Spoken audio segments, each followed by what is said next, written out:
আজকে হচ্ছে 100 ml আল্ট্রামেল বানাবো। তো আল্ট্রামেল হচ্ছে পারফিউমটা একটু ডিফারেন্ট টাইপেরই, একটু গ্রান্ড থাকে, যথেষ্ট ভালো এবং যথেষ্ট লং লাস্টিং। তো এই আল্ট্রামেলটার জন্য আজকে আমি যে বোতলটা সিলেক্ট করছি এটা হচ্ছে পুরাটাই ব্ল্যাক। তো এই জন্য হচ্ছে আমরা প্রথমে অয়েল দিচ্ছি। অয়েল মোটামুটি হচ্ছে একটা পরিমাণ মতো দেওয়ার পরে, অয়েল দেওয়া প্রায় শেষ, আরেকটু দিলাম, চিন্তা করলো। তো অয়েলের পরে হচ্ছে আমরা যে ফিক্সিটিভগুলো সেগুলো হচ্ছে দিব। এখানে কয়েকটা ফিক্সিটিভ আমরা ইউজ করছি, যাতে হচ্ছে লং লাস্টিং হয়, গ্রানটা ধরে রাখে এবং অনেকক্ষণ দূর পর্যন্ত ছড়ায়।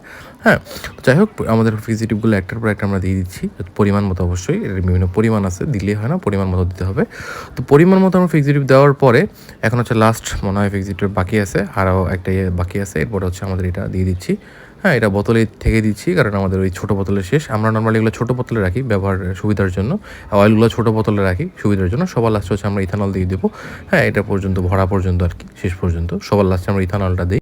এরপর হচ্ছে আমরা অটোমাইজারটা হচ্ছে টেস্ট করি যে ইয়াটা ঠিক আছে কিনা, স্প্রেটা ঠিক মতো হয় কিনা। সবার শেষ হচ্ছে আমরা আমাদের লোগো স্টিকার লাগিয়ে দিব। মোটামুটি আমাদের কমপ্লিট। এটা হচ্ছে আমাদের প্যাকেটে ঢোকানোর জন্য প্রস্তুত হয়ে গেছে। পছন্দের পারফিউম নিতে হোয়াটসঅ্যাপে আমাদেরকে ইনবক্স করুন।